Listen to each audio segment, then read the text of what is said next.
Daniel, thank you for coming on the show. Thank you for having me. Today is Polish Independence Day. That's right. What does that mean for Poland in this current political context, where Russia has invaded Ukraine, and as we know, Poland was carved up multiple times in the 18th century, including by Russia? So what does Polish independence mean right now?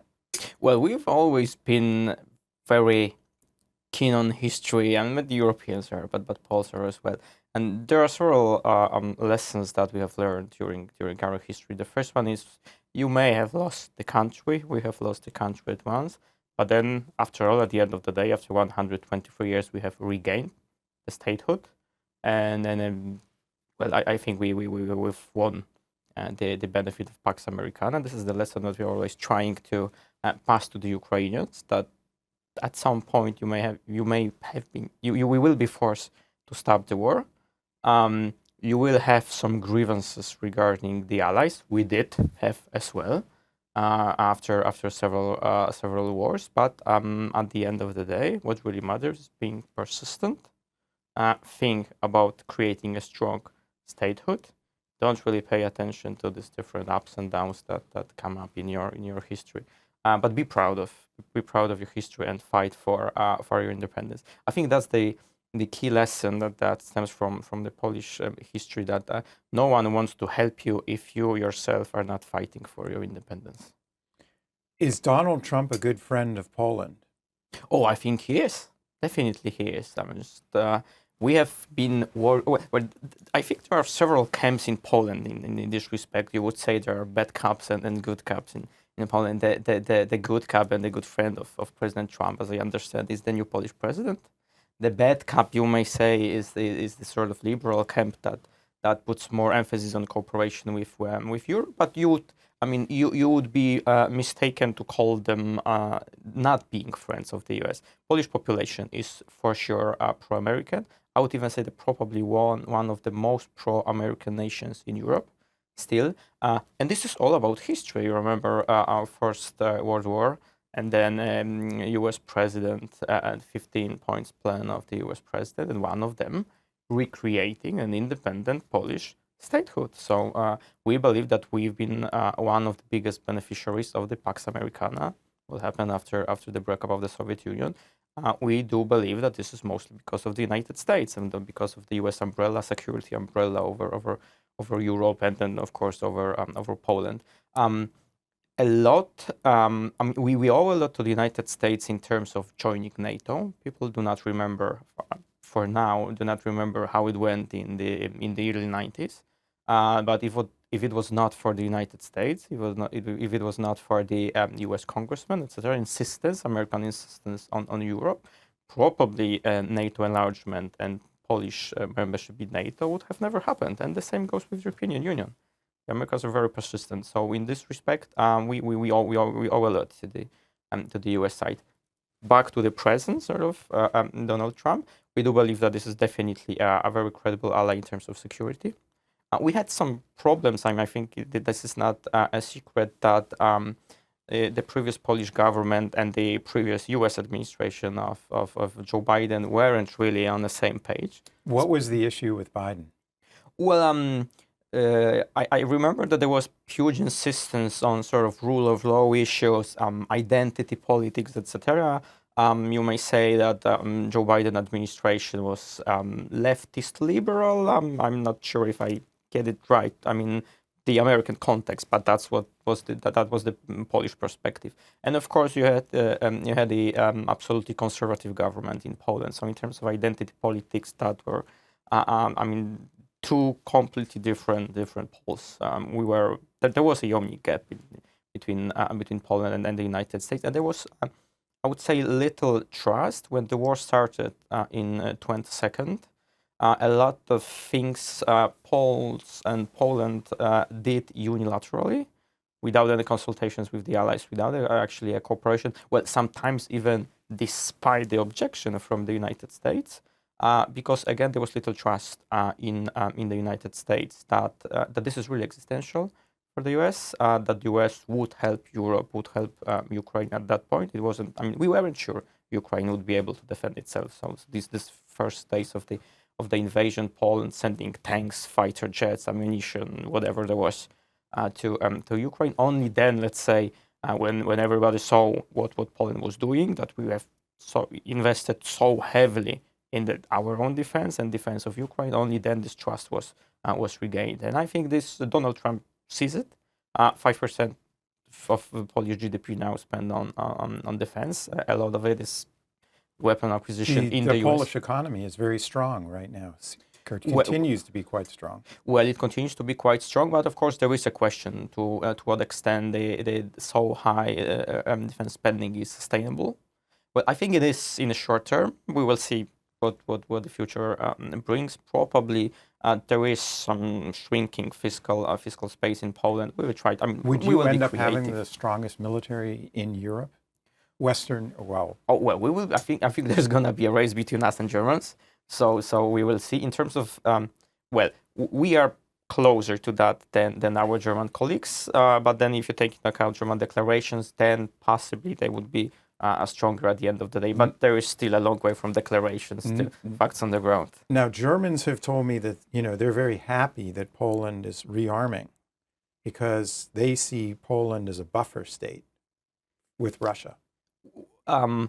Well, I understand why they are happy, of course, but it's interesting because you would say that I'm often critical of my German colleagues, so this is sort of a joke, but there is always a degree of truth in any joke. So the Germans were very happy having this American umbrella and American troops on the ground. We all know that they have been free riding many years, not spending that much on defense, and then they are very happy because they are free riding because of the Polish armament program. They don't have to do that because there is this buffer state. For us, it is existential. That's for sure, right? We sometimes people forget that Poland is a unique country and has a very unique perspective on what's happening in Ukraine because we border every party to the conflict. We are the only ones to experience such a sort of situation. Ukraine, Russia, and of course Belarus, whom we consider a belligerent to the war as well.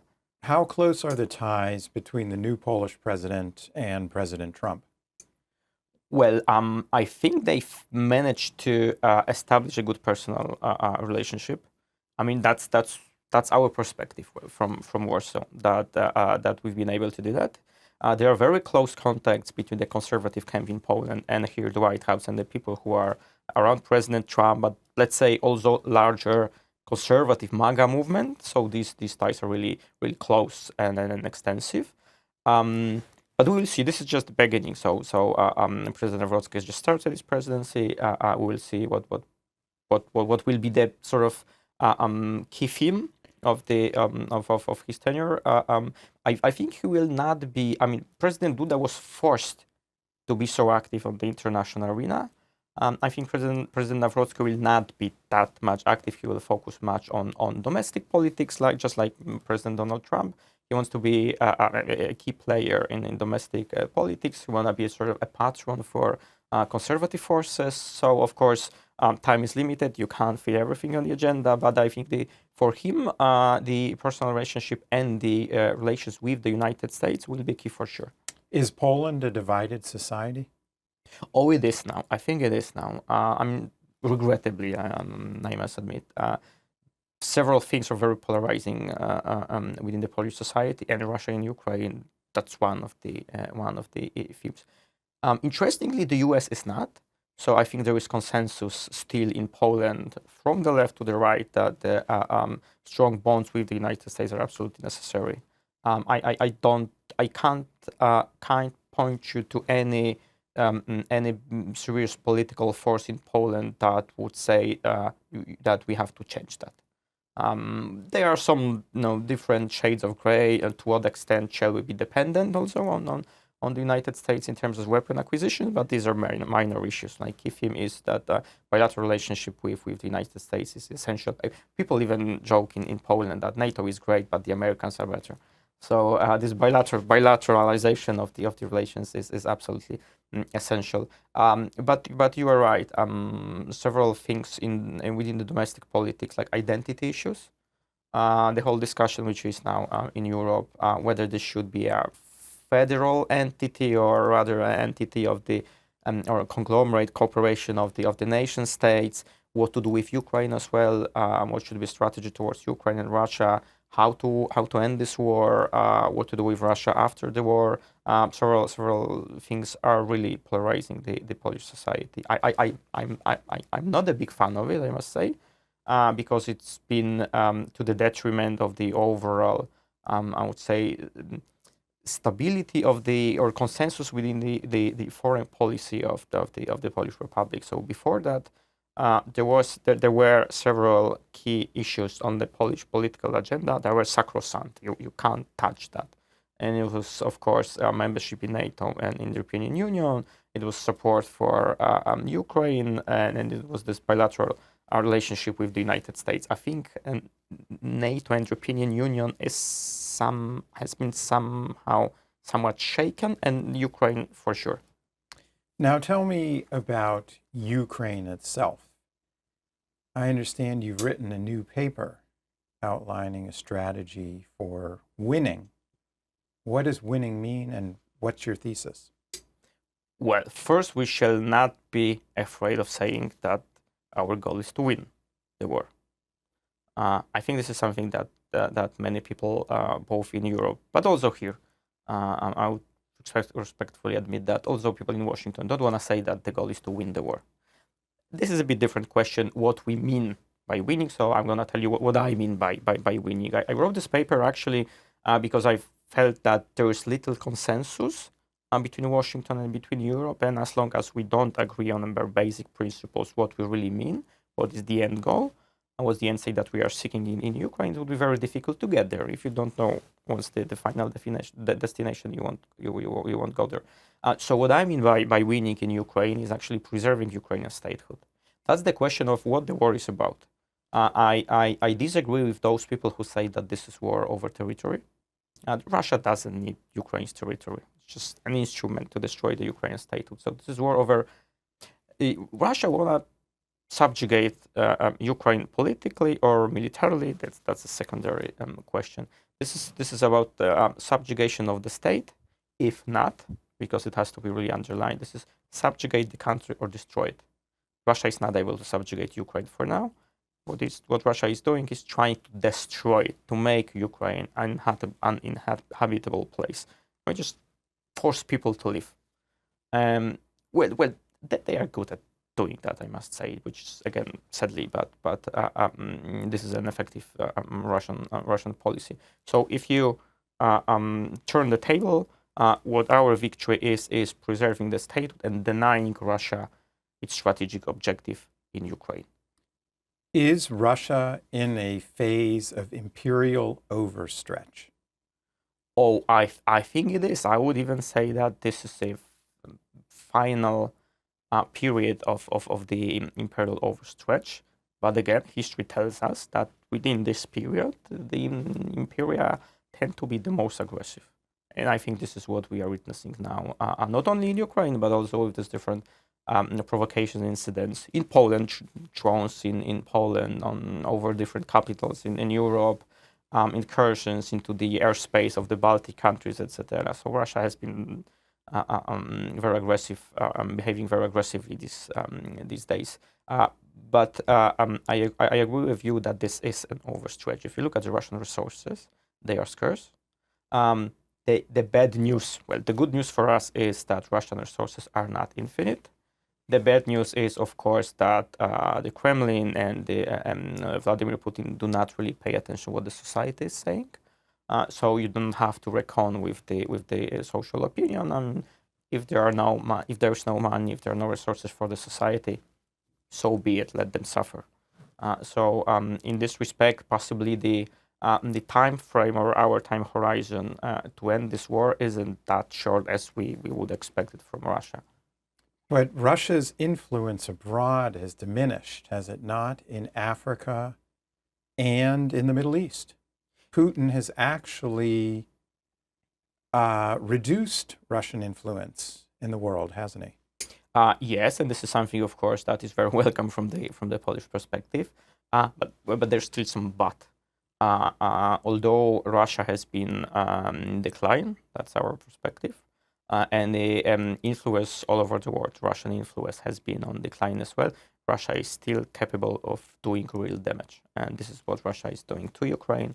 And we do hope that there will not be any kinetic sort of fight between NATO and Russia. But of course, we are taking into account the possibility of a kinetic fight with Russia as well.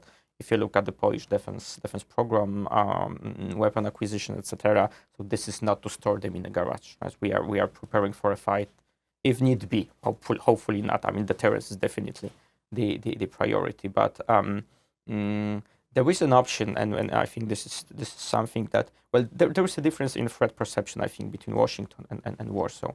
So we assume that the likelihood of a confrontation with Russia is much higher than people in Washington tend to believe. Not because Russia would be able to win the war. That's important. Perception really matters. I don't think Russia started this war because of a spreadsheet in the Microsoft Excel. It started this war because of perception. The Russians thought that they are much stronger than they really were. And the same goes with today's situation and the balance of power between NATO and Russia. Yeah, one possible move for Putin, if he perceives that he's losing in the war in Ukraine, is to expand the war. Yes, that's right, because it would be much easier to explain to the Russian population that you lost a war to NATO than to Ukraine. Absolutely. What about our friend, Prime Minister Viktor Orban? Is he pursuing too conciliatory a posture towards the Kremlin? Oh, I think our views on Russia and Ukraine has sort of diverged many years ago, even before the full-scale Russian invasion. I remember my own discussion in Hungary. It was 16, 17. We already had a bit different views regarding the migration crisis in Europe, regarding the future of the European Union, etc. But yes, from the Polish perspective, mildly speaking, this is too conciliatory an approach towards Russia. We don't like it, but because we do consider that this is really an existential threat for Poland, this is absolutely key priority. So you can't get over that and do day-to-day politics with Hungary without taking into account their stance on Russia and Ukraine. This is really a stumbling block, an obstacle now in the bilateral Polish-Hungarian relations. And what's interesting, it's not only for the liberal camp in Poland, but also for the conservative one, which always has had a very close relationship with Orban and with Hungary. This is something that really does not fit into the Polish mindset, because we remember Viktor Orban, once an anti-communist fighter, telling us that actually that's the role of Central Europe, to tell the truth about Russia, to stand up to the Russian offensive sort of foreign policy. And what happened to Hungary? I can't really explain that. Well, I think Mr. Orban decided that the benefits outweighed the downsides in having a close relationship with Moscow, including because of energy supplies. Could be one of the explanations. The other explanation could also be that he simply put a bet that Ukraine would not win this war. And at that point, well, this is purely logical, of course. And at that point, you are the first in line to restore the relations with Russia. It's a risky bet, but of course, if it pays off, it pays off. Right. I mean, essentially, Orban is Russia's wingman in the European Union. He is doing everything he can to promote Russian interests and to harm those of Ukraine. True, although I wouldn't say that this is the biggest obstacle. I think the Viktor Orban is still transactional, which means that if there's a good price on the table, he would take it. Right. So it's a good maneuver for him because it's blackmail essentially. Yeah, sure. I would admit that. So I wouldn't despair. I wouldn't say that it's really a huge obstacle. The problem is that there are people who are hiding themselves behind Viktor Orban's and behind Hungary. So we know that there are countries in Europe that are not very favorable towards Ukraine's membership in NATO, towards Ukraine's membership in the European Union. They are not necessarily very happy with Ukraine's possibility to win this war. But Viktor Orban is there. We are putting the blame on him. He's sort of fine with that. And those who are standing behind Orban, hiding behind Orban, are also very happy because they don't have to be first in line to tell what's the real position on Ukraine and Russia. That brings to mind Slovakia. What's your interpretation of how are they handling the Ukraine-Russia issue? Yeah, I think that actually the Slovak perspective does not differ much from the Hungarian one. So I also think that this is very transactional. But basically, this transactionalism isn't an exception now. You would also see it in Poland in terms of Polish-Ukrainian relations. Also, to an extent, even with the Polish approach towards the European Union and in different partners. So I wouldn't say this is something exceptional. I wouldn't even say this is something bad. I mean, politics is all about transactions. I mean, some say that there are friends, there are enemies, eternal ones, etc. I'm not so sure. The interests are there, and how we approach them, these interests, this matters. I'm more of transactionalism, more of identity politics, etc. All of these things really matter. So I think the a lot is going on in terms of Ukrainian-Hungarian relations and Ukrainian-Slovak relations behind the closed doors. So whatever the big politics, whatever the narrative there is, behind the closed doors, there is sometimes even intense cooperation between defense industries, Slovak and Ukrainian actually. Not many people know probably that Slovakia is one of the important countries that do produce artillery for Ukraine. And that has not changed, right? That has not changed, of course. So again, political rhetoric is one thing, appealing to the domestic audience is one thing, but what people do behind the closed doors at the end of the day, this really matters. And I think that this is something that we should put emphasis on. Are you satisfied that Germany really is going to make the Wende or the turn in its approach to military affairs? Well, I believe it when I see it. That's my response, because I have heard several declarations from the German colleagues across the board for these years, but I think only few of them have really materialized. So we wouldn't mind strong German army. So just all these jokes about and I think President Trump told the Chancellor Merz that we'll be paying attention to what you do there with the army.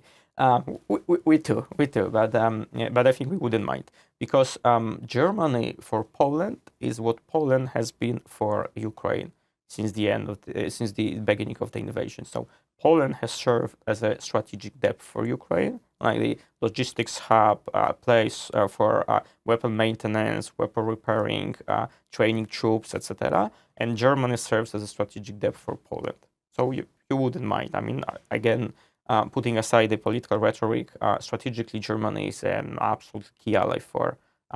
Just look at geography, right? This is a key ally for Poland. Even if you look at the operational plans for NATO and for the eastern flank, so the Polish army works hand in hand with the German army. So the stronger German army is the better for us. Right? Final question.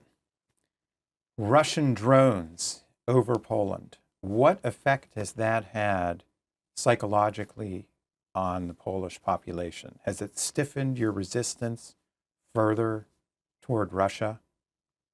Well, I think this is something that has a dividing effect on the society. On one hand, it has stiffened the resistance for sure. So you have this camp saying, "Oh, we have to support Ukraine even more.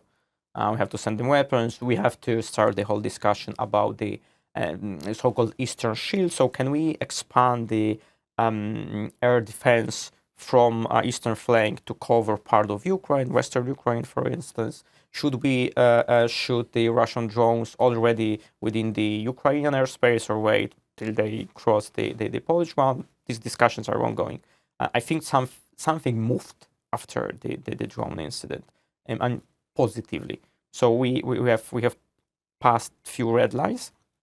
I think that there were a few red lines in Europe and within the Polish society. Few taboos were broken, and we are moving forward. But on the other hand, yes, you have people saying, oh well, maybe we shouldn't be that much engaged in Ukraine. Maybe we don't differ that much from the American conversation. You have people saying we are provoking Russia. We shouldn't be doing that. Maybe you should have like trying to find modus vivendi with Russia, enter negotiations, etc. There is one huge difference between the US and Poland. From the Russian perspective, Poland does not really matter. Different US administrations approached Russia and tried to have this reset of the relationship. We also did that. We tried to reset Polish-Russian relations in 2010 after the Smolensk plane crash that the Polish president died, right? And the Russian response was like, well, that's very kind of you, but we may have relationship with Washington, with Berlin, but you Warsaw, you're not really a partner for us. Like, what you want to reset? There's little relationship over there. So whatever we think about Russia, whatever you may, whatever the reason is to approach Russia and try to find any modus vivendi with Russia, Russia is not interested in that kind of relationship with Poland. What matters for Russia is, well, maybe Germany to an extent, but this is definitely the country and the regime that thinks only big powers matter, and the small ones should orbit around the big ones. So, and do what they're told. Yeah, this is Putin really believes that only big powers enjoy full sovereignty. Smaller countries have their sovereignty limited and shall do what they are told. Daniel, absolutely fascinating. Thank you. Thank you.